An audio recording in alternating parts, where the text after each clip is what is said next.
to the cloud. Go ahead.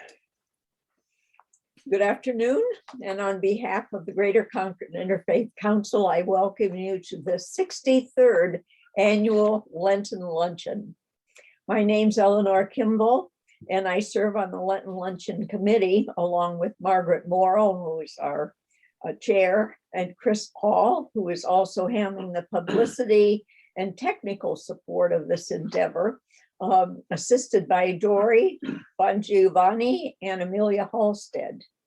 And so with their expertise, we're on Zoom today, and interested parties will be able to view today's session on Greater Concord Interfaith Council's website, on Facebook and YouTube. Lenten Luncheons began in 1959 and have, with the exception of last year and this year, included lunch and an opportunity for fellowship. Hopefully, we'll be back to gathering in person and having lunch together next year. Over the years, we've heard from a variety of speakers who have educated, inspired, and challenged us with a variety of topics: work of the organization they represent, or their personal faith journeys. In the past, proceeds from the luncheons have been donated to a number of organizations. You'll note from our publicity that this year we're encouraging donations be made to Bridget's House of Hope and to Church World Service.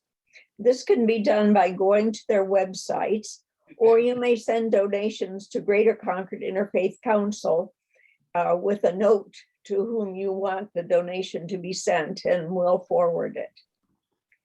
Lent is a Christian tradition. It commemorates Jesus' 40 days in the wilderness.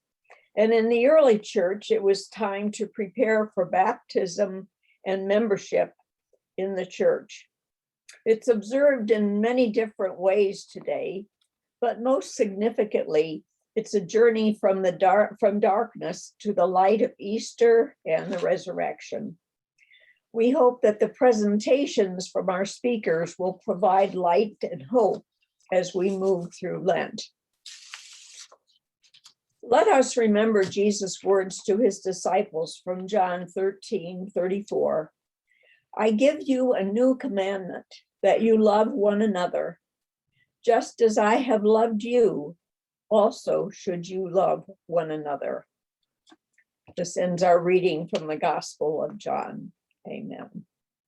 Will you please join me in a moment of prayer? Gracious God, we give thanks for longer days, a brighter sun, flowing sap, bird songs, crocus breaking through the soil in our gardens. All these things remind us of new life that is always before us. We need these reminders as we struggle with fearsome darkness that threatens our world. Wars and rumors of wars, illness and famine. And so, God, we ask your continued blessing on all of us as we walk this Lenten journey to the hopefulness that Easter brings to our lives and to our world. Bless us with faith, strength, and courage, that Easter may be a joyful celebration of love, of peace, and justice in our world. These things we pray in Jesus' name. Amen. And so it is my pleasure and honor to introduce our speaker for today. Becky Colton Josephson's going to be with us. Becky has an interesting bio. She's been very busy. She is the new pastor and teacher at Canterbury United Community Church. After many years of teaching, she headed to graduate school at Andover Newton and Boston University to pursue a divinity degree and ordination. She will be ordained in the United Church of Christ on March 27th at 2:00 at South Church in Concord. Becky grew up in two small upstate New York villages, Fairport, just south of Rochester, and Phoenix, north of Syracuse. She came to New Hampshire in the 10th grade to attend Phillips Exeter Academy and studied at colleges in Connecticut and Ohio. Then she moved to Anchorage, where she taught a great books program for 7th to 12th graders. That teaching led her to University of New Hampshire for a master's degree in English and to decades of teaching high school English in Massachusetts and New Hampshire. Most recently, Becky has served as bridge pastor for the United Church of Ackworth. That's a UCC ABC church, excuse me, and as an adjunct humanities professor at St. Anselm College, teaching in the freshman conversatio program. I knew I was going to stumble over that word. Becky lives in Hanneker with her husband, Peter, and their hound dog, Henry. They both adore visiting their adult children, Corey in Seattle and Wilson in St. Paul. Becky loves a friendly conversation, a good book, a long walk in rough country, sand in her shoes, making music with friends, and scribbling a few lines of poetry. Well, welcome, you multifaceted personality. Good to have you with us. Thank you. Thank you very much for having me speak today. So I want to make sure that everybody knows they're invited to that ordination service, not this Sunday, but next Sunday, 2:00. It should be a joyful gathering, lots of good music, a little light in the sometimes darkness of Lent. So it is a big sanctuary, so you'll have space to spread out, and also we'll have that service on Zoom if you go to the South Church link. And I would say, if you've never been to an ordination, this would be a good one. So it's a wonderful experience, forward-looking, full of hope. So I hope you'll all come. So I want to talk to you today a little bit about my journey. Obviously, I'm not going to go through my whole life story, but I do want you to know that I'm happy to answer questions afterwards. So put your questions in the chat and we'll get to as many of those as we can. Just in general, I think what I'd like to talk to you about is my foundation, where I came from spiritually, and that life of learning and teaching, what I feel like it added to this journey toward ministry, and sort of where I am with that right now. So I hope you'll ask lots of questions, and I hope I make some sense. Let's just take a moment to pray. Loving one, give us room in our hearts today, enough to know we are each unique and beloved, and to answer you with a quiet yes. Amen.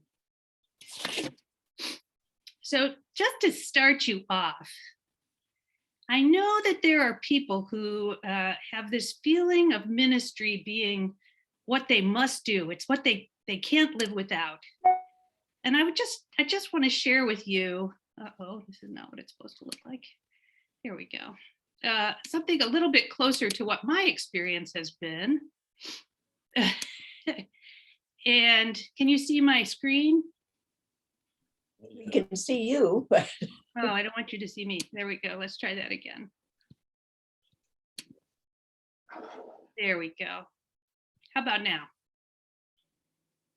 Okay.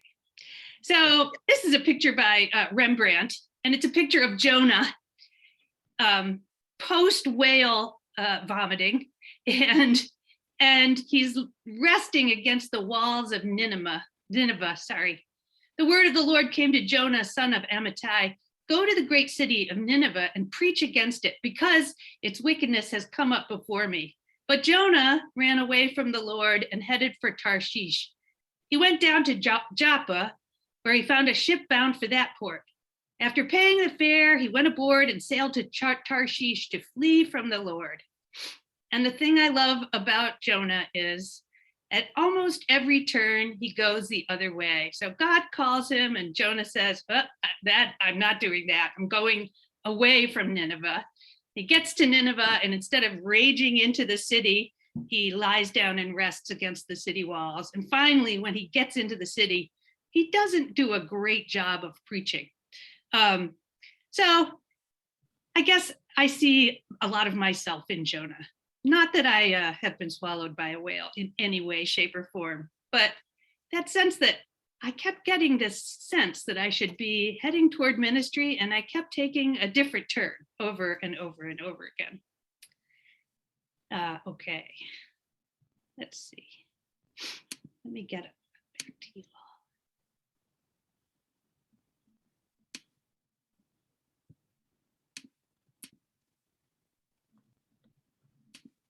There we go.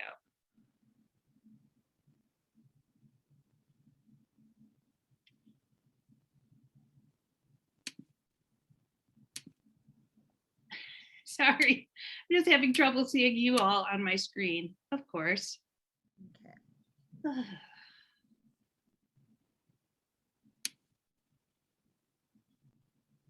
Becky, if you're able to drag that screen over a little bit so we can see the whole, we're seeing still a lot of your desktop and not your whole. Is it still sharing with you? It is still sharing, yes. But we're seeing, Okay. There we go. okay, Okay, sorry about that. I'm back. okay. Okay, so I grew up in, as Eleanor told you, I grew up in upstate New York, and I grew up going to a United Church of Christ in Fairport. And it was a very, I would say probably middle class, maybe upper middle class church, full of great music and lots of fellowship, a full Sunday school, maybe a lot like some of you remember from your churches. My family was quite engaged in church, but I would not say we were a religious family. You know, I think we prayed at home on special holidays. It wasn't our habit to read the Bible or pray at home. But both my parents were very interested in social action. And so as I was thinking back to my beginnings, I think I learned about the loving your neighbor part of Christianity from that work of my parents. So it meant delivering meals on wheels and visiting people who were sick.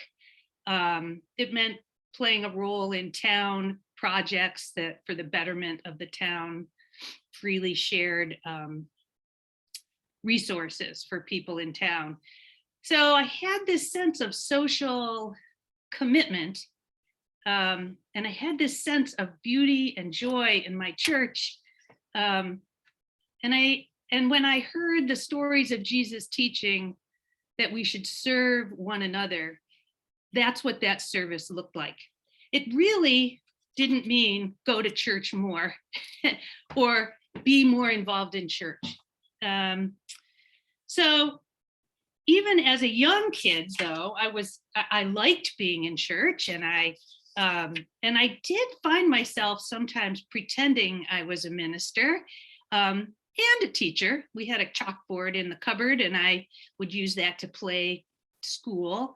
But as I got older, I found that the idea of my being a minister just wasn't a category I could quite imagine.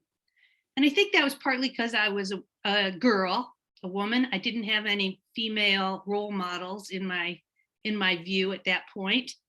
But I did have a lot of role models for doing social justice, being involved in protests, and working with others toward, I guess I would say, social justice and civil rights issues. So my siblings, I had 4 siblings, they were all involved in protesting. You know, it was the 60s and early 70s. And I looked up to them as my role models of what it meant to try to make a better world. as I went away to school, and I know Eleanor mentioned that I came to New Hampshire in 10th grade, that was a big surprise for me. But it turned out to be a wonderful blessing in my life that I got to come to Exeter. I met such a variety of people there that I couldn't, it just was, it took me out of a small town view and brought me into contact with people, students of all religious backgrounds, cultural backgrounds. It was, for me, a huge awakening. The other thing I loved about being there, and it was a huge privilege for me, but classes there are small. And I have to say that had a powerful impact on me, that our classes were all about discussing ideas. Even math class, we would put a problem on the board and 12 kids would try to figure it out together. That had a powerful impact on me and my understanding of how ordinary people can work together to come to some understanding of truth. That truth didn't always have to be handed down from on high, from some great authority figure, from some expert. And I've carried that with me through my life and still into my ministry.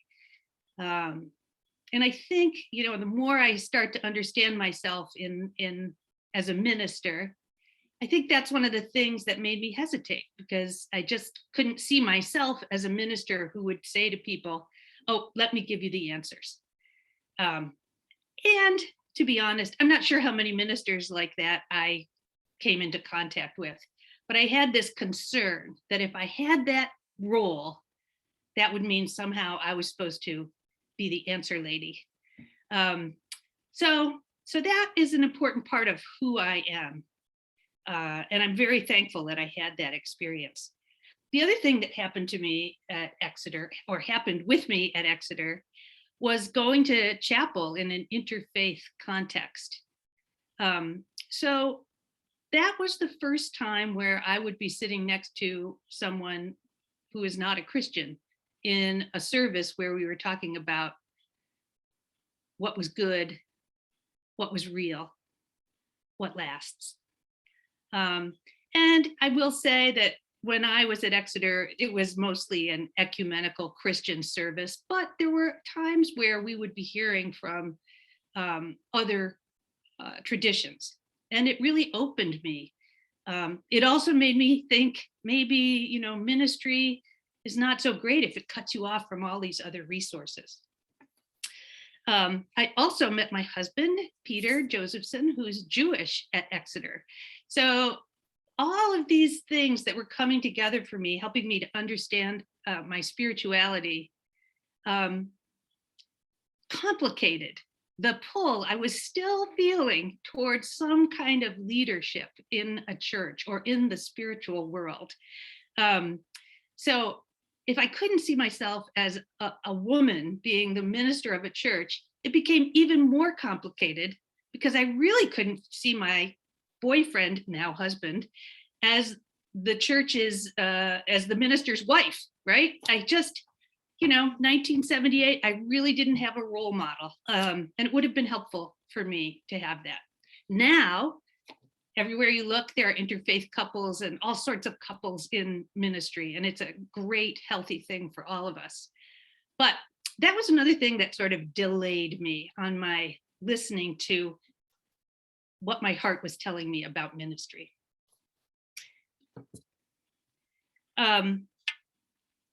So I'm just going to skip forward a little bit, and college was a great experience for me. I mean, you're getting the notion maybe now that my education was really important for my spiritual development. The only thing I want to say about college is that in my college, I learned a lot about power and liberation. Those were big watchwords at my college, at Oberlin College. And I got involved with a wonderful fellowship group, and it was very unchurchly.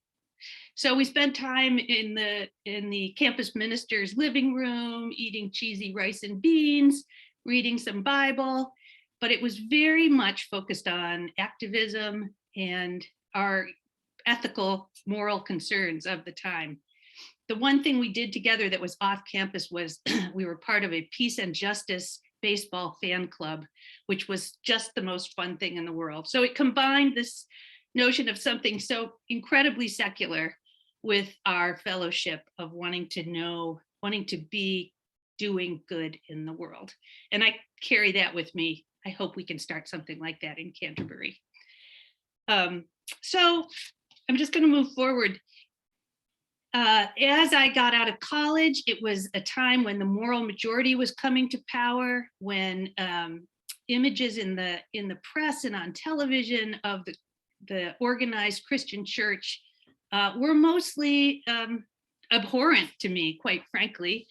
We weren't hearing from sort of middle of the mainline Christian Protestant churches like the UCC. We were hearing more from people who were very interested in keeping people out of the blessing of God's love, including gay people, including poor people, basically including anyone who didn't agree with them. And so again, I just feeling like, gosh, I'm not sure that this is something I want to get involved with. Although I kept going to church. And at this point I was living in Anchorage, and I found myself happily ensconced in a United Methodist church with a pastor who was very patient with me and listened to me. And when I went to him and said, I don't know, part of me feels like I should be part of, I should be part of the church and I should be a minister. And part of me feels like this is just crazy. What am I doing here? And he said, well, just wait a little bit and listen to what God is saying to you. So I waited. And I became an English teacher. And I think for me, that felt like a kind of ministry, because I brought with me that sense that teaching should empower and teaching should liberate in the best sense of the liberal arts education. That a good teacher doesn't tell students what to think, but she teaches them how to think. So that's really how I spent, almost 30 years. I loved teaching high school. I still love high schoolers because they're right at that point where they really are getting ready to take flight, and they want to think for themselves very much, but they're still very alert to their social situation, and they still really need the love and assurance of the people around them. I'm intrigued and inspired by teens, and I also think it's a really hard time of life, perhaps harder because we don't have rituals and ceremonies that help teenagers know they're valued and know that people are with them on that journey. The other thing about teaching I'll just share with you, and the part that I really miss right now, is reading students' stories. There was just, of course, as an English teacher in high school, you have to teach how to write an essay. You have to teach a form that others understand. But what I really loved was having students write stories and then make them even clearer so that what they thought would become revealed to them. And I think, I don't know if that will be a part of my ministry, but I just find it's so revealing when I write a story or a poem or even a prayer. I can see something new about myself in there and my relationship with God. And I think that helps our young people as well, and older people too. Maybe an elders story writing class would be a useful thing. Writing and sharing stories, just to me, it seems so close to the project of being a human being. But I know not everybody likes writing. So for some people, that might be one way to get to know themselves in God better. And still, I wanted to share one more screen with you here. Let me try this, see if this goes more smoothly.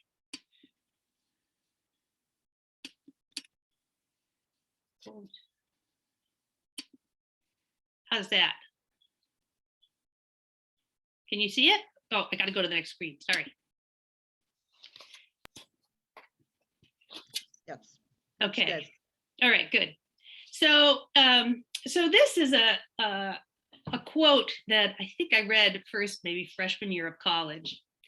It's by Doug Hammarskjöld, who was kind of a tragic figure of the 60s. He was involved in international relations, and maybe, I think he was also the commissioner of the UN for a time.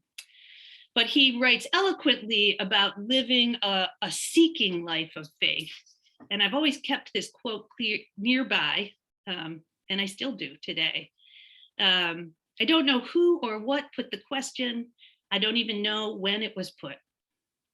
I don't even remember answering, but at some moment I did answer yes to someone or something. And in that hour, I was certain that existence is meaningful and that, therefore, my life in self-surrender had a goal. And I love that quote because it sort of expressed something for me. I think my faith, my trust, my belief in Jesus Christ sort of came up with me. It wasn't like something that hit me over the head like a frying pan. I believed, but I didn't always know what to do with my belief. And I also had a sense that surrender was the way I should go, but surrender where and how and to what was a question I was pursuing. Okay, I'm going to try to end my share. Okay, I'm back. So I taught for many years. We ended up moving to New Hampshire. I ended up coming to South Church, still teaching high school. And Jed Reardon and Carlos Jahola Strait were my pastors, such compassionate men. I had a happy faith life there, active in the church, but really more active in my teaching. Then I started to teach confirmation classes with Jed, and I did that for several years. It was a great combination of the age group I liked, and Jed's approach was an inquiry approach. So it sort of showed me that, there were ways to bring your own authentic way of understanding the world and God, and to share that with people in a leadership, in a ministry position. So Jed was very encouraging, but mostly just through his role modeling to me. He didn't take me aside and tell me something, except to encourage me and say, you're great with these kids. Finally, I kept finding myself looking online at seminaries. Could I do this? Could I find time in the summer to take a few classes? And I finally decided I would take a class or two at Andover Newton. So I went there in the summer. I take these week intensives.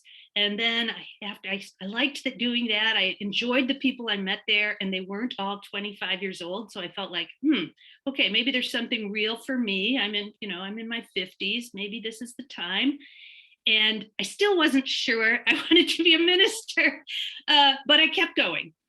And, I knew things would get in my way. It wasn't going to be easy. There would be bumps in the road. But the bump I was not anticipating was that the seminary would move away and basically become a part of Yale University. So at that point, I was still teaching, and I had a decision to make. Did I want to just stop my studies, or did I want to try to go to one of the full-time seminaries in the area? And so again, I tugged on Jed's sleeve, and I asked him, I said, I think I really want to study to be a minister. I still couldn't say I want to be a minister. I was afraid that was too egotistical, I guess. So we went out for coffee, and basically Jed said to me, after I sort of hemming and hawing, he said, Becky, I think God wants you to be happy. And it was like, okay, it was really like a veil dropping from my eyes. And all this notion about serving and, wanting to be worth something and wanting to do something that was helpful, I had sort of neglected to think about what would make me happy. And so in thinking about that, I thought, I think being a minister would make me happy. And I'm still not sure what being a minister means. I think it means different things for different individuals in different churches. But I just had this sense that, it was like I felt my heart leap up and say, yes, this would make you happy. Go for it. So Peter was completely on board. As I talked to other friends, they were like, oh, it's taken you so long to think about this. Yes, go for it. And then after that, a series of doors just opened. And I know that sounds kind of crazy, but I applied to graduate schools and they said yes. And I applied for financial aid and they said yes. And so BU became my seminary, and I found a way to get down there on the bus and get a little bit of sleep in between. And I had a great experience at BU in seminary. So at this point, I want to share a couple other quotes for you. Let's see, let me try this one. Here we go.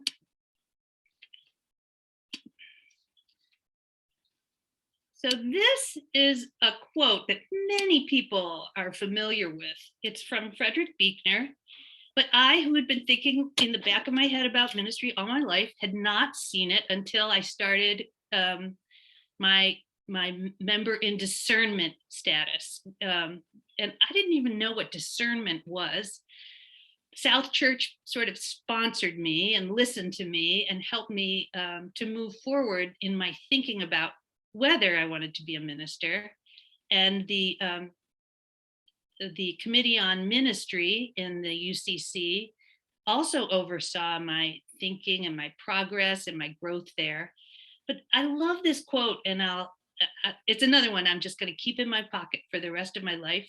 And I also find it very helpful when I'm talking to other people who are feeling a tug to some work with their life. This is Frederick Buechner, and he says, vocation comes from the word vocare, to call, and it means the work a person is called to by God. There are all different kinds of voices calling you to all different kinds of work. And the problem is to find out which is the voice of God rather than of society, say, or the superego or self-interest. Those are all things I worried about. By and large, a good rule for finding out is this: the kind of work God usually calls you to is the kind of work, A, that you need most to do, and B, that the world most needs to have done. If you really get a kick out of your work, you've probably met requirement A. But if your work is writing TV deodorant commercials, the chances are you've missed requirement B. On the other hand, if your work is being a doctor in a leper colony, you have probably met requirement B. But if most of the time you're bored and depressed by it, the chances are you have not only bypassed A, but probably aren't helping your patients much either. Neither the hair shirt nor the soft berth will do. The place God calls you to is the place where your deep gladness and the world's deep hunger meet. And I love that last sentence, and I just keep it with me all the time. I think the thing I've learned that's very important on this journey, and I'm learning every day, first of all, how joyful the work of ministry is for me. It wouldn't suit everybody, but for me, it's been wonderful. I miss some things about teaching, but every day I get up, I'm looking forward to who I'm going to meet, who I will hear, what I will write. Just being in God's world in this role. It's amazing and wonderful, and I'm very happy. So that was one thing. And the second thing I want to share with you is that it can take a while, right? It can take a while. And I don't know that it had to take this long for me, but it did. And the person I am today is not the person I was at 30. I've raised 2 children with Peter. I kept my marriage going for many years. I'm an experienced person. I've thought deeply about some of these questions over and over again. And that's what I bring with me to ministry. I also need to go to bed earlier than I used to. So I bring that with me to ministry as well. But I guess I would say listening to your heart, listening to God whispering to us in our hearts is just such an important part of being an authentic person of faith. And so that is sort of the deepest lesson that I've learned. And I just want to leave it with one more thought, one more piece of pocket poetry for you. Let's see, here we go.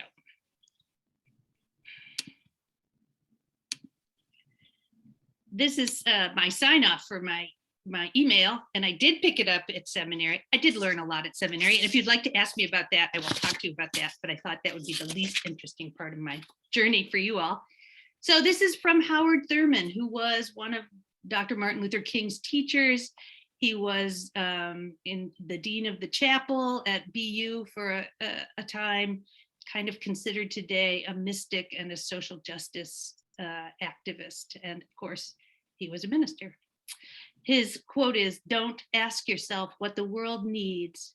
Ask yourself what makes you come alive, and then go and do that, because the world needs what the world needs is people who have come alive." And so with that, I leave you for your questions. And I want to say to you, do what makes you come alive.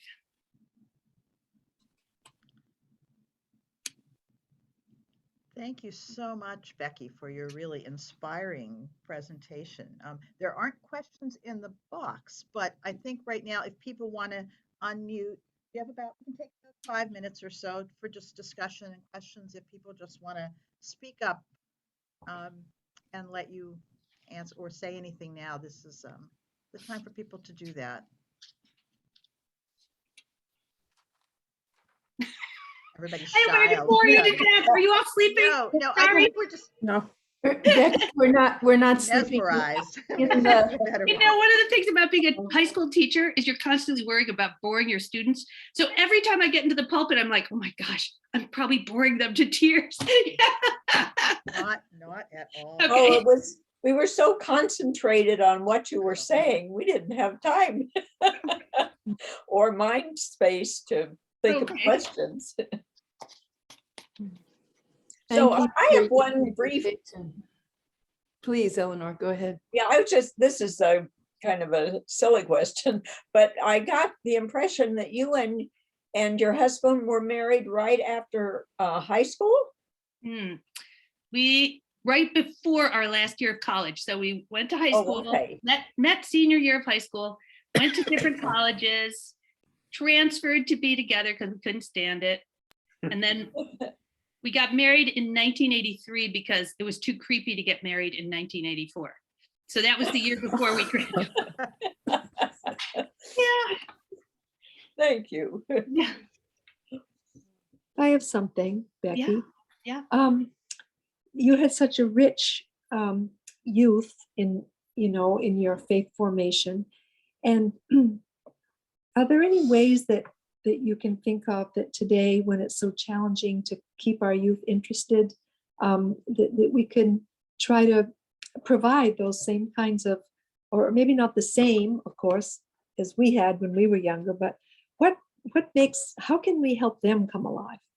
You know, this is exactly what our church in Canterbury, what we're all facing right now. Like, how is church a place where youth might want to be?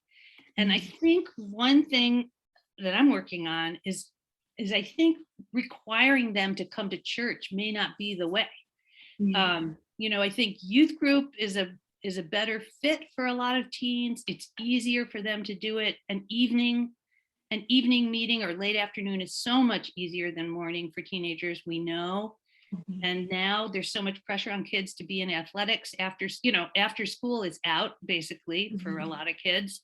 And Sunday mornings, a lot of them have practices. So I think being flexible in our location and our timing is going to be, that sounds so basic, but I think it's really important. And I think it's not what churches think of. Like, a lot of times they think, how can we get teens or how can we get young people in church?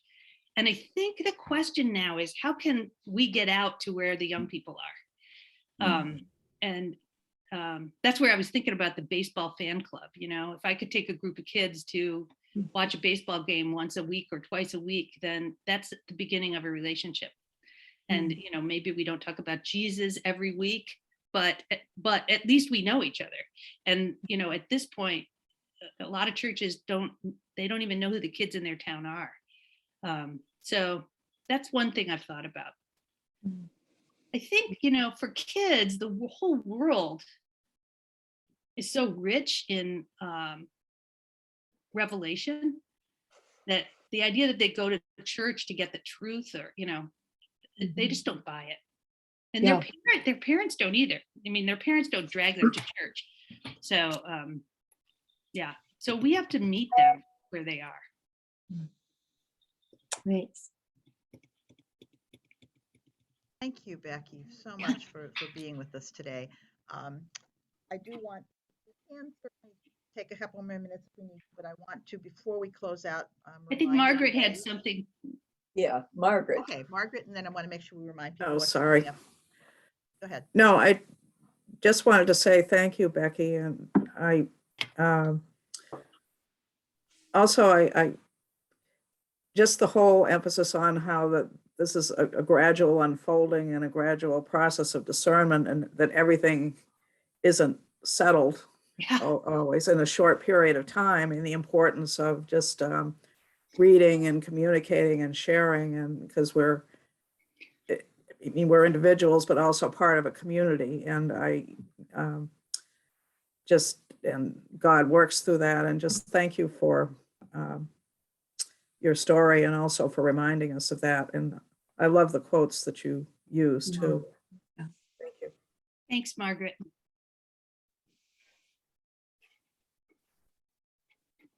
I want to remind you that this has been recorded.